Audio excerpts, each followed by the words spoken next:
Hello friends, இன்றைக்கி நம்ம beetroot சாதம் பண்ண போகிறோம். இது பண்ணுறதுக்கு 2 பீட்ரூட் எடுத்திருக்கேன். 2 பெரிய வெங்காயம் வந்து சின்னதாக இருக்கிறதுனால நான் 2 எடுத்திருக்கேன். பெருசாக இருந்தால் நீங்கள் ஒன்று எடுத்துக்கோங்க. பச்சை மிளகா ஒரு 3 எடுத்திருக்கேன், சின்னதாக இருக்குது. கொஞ்சம் கருவேப்பிலை எடுத்திருக்கேன். கொஞ்சம் கடலைப்பருப்பு, ஒரு 10-12 முந்திரி பருப்பு, இவ்வளோதாங்க. அப்புறம் ரைஸ். இதை விட்டு வச்சிட்டிங்கன்னா பண்ணிடலாம். ஃபஸ்ட் நாம் வந்து இந்த பீட்ரூட்டை நல்லா சீவிக்கிடலாம்.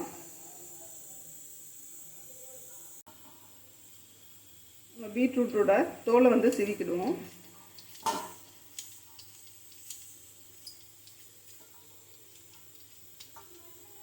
இதை வந்து நம்ம தோல் சீவிட்டு வாஷ் பண்ணலாங்க. கட் பண்ணிவிட்டு வாஷ் பண்ணக்கூடாது.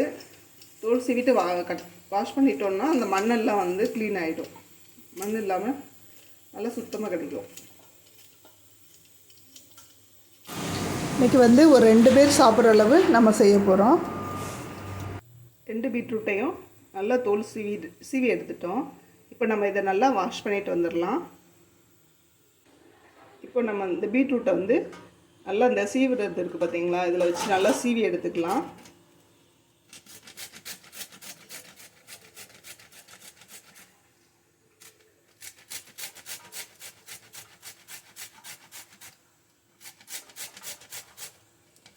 இப்போ நம்ம ஒரு அடிக்கனமான பாத்திரம் வச்சு ஆயில் ஊற்றிக்கலாம்.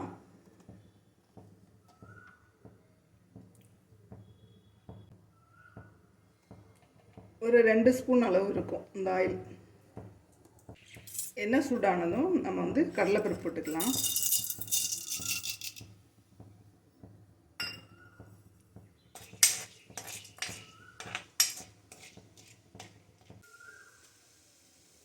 ஃப்ளேமை கொஞ்சம் குறைச்சி வச்சுட்டு இதை நம்ம ஃப்ரை பண்ணிடலாம். அப்போ தான் நல்லா முறுமுறுன்னு வரும். கலர் லைட்டாக சேஞ்ச் ஆகிட்ட உடனே நம்ம அந்த முந்திரி பருப்பை போட்டுடலாம்.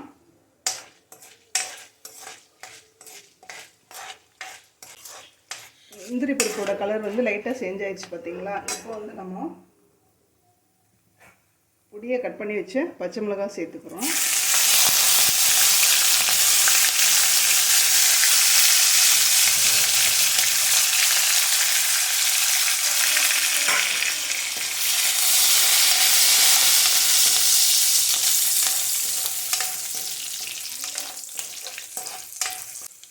இது கூட கருவேப்பிலையும் சேர்த்துக்கலாம்.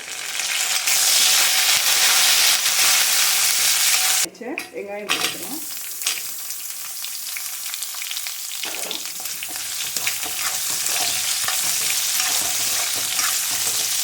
இது கூடவே இந்த டிஷ்ஷுக்கு தேவையான உப்பையும் இதிலே சேர்த்துக்கிறோம். உப்பு வந்து அதிகமாக சேர்த்துடாதீங்க. ஒரு அரை ஸ்பூனை விட கொஞ்சம் கம்மியாக இருக்க மாதிரி சேர்த்துக்கோங்க. தேவைப்பட்ட லாஸ்ட்டு கூட நம்ம டேஸ்ட் பண்ணிவிட்டு சேர்த்துக்கலாம்.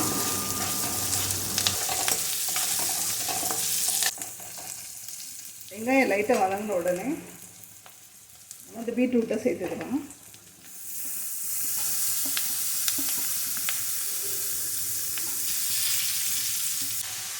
இது மாதிரி மிக்ஸ் பண்ணி விட்டுட்டு ஃப்ளேமை குறைச்சி வச்சுக்கலாம்.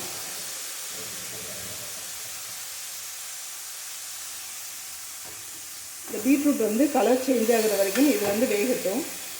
ஒரு 2 நிமிஷத்துக்கு ஒருக்கா வந்து நம்ம கலரி விட்டுக்கலாம்.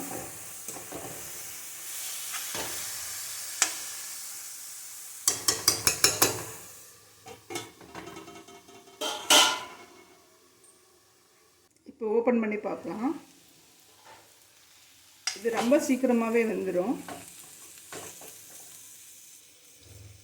பார்த்தீங்களா,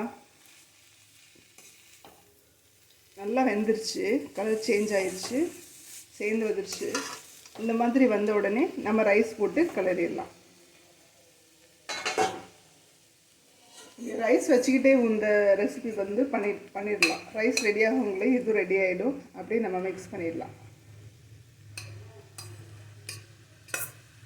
பீட்ரூட் வெந்துருச்சாங்கிறது பார்க்க தெரியலைன்னா பீட்ரூட்டை வந்து கொஞ்சம் எடுத்து சாப்பிட்டு பார்த்தீங்கன்னா அது வெந்துருச்சா என்னங்கிறத நம்ம ஈஸியாக கண்டுபிடிச்சிடலாம். இதை நம்ம லஞ்சுக்கு எடுத்துகிட்டு போகலாம். இதுக்கு சைட் டிஷ் எதுவும் தேவையில்லை, அப்படியே சாப்பிடலாம். டேஸ்ட்டாக இருக்கும். நம்ம இதில் முந்திரி பருப்பு போட்டதுனால சாப்பிட்டு பாருங்கள்.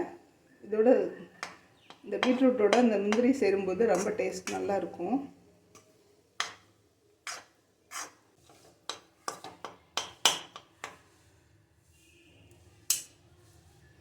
அவ்வளோதாங்க, அடுப்பு ஆஃப் பண்ணிடலாம். சுவையான பீட்ரூட் ரைஸ் வந்து ரெடி ஆயிடுச்சு.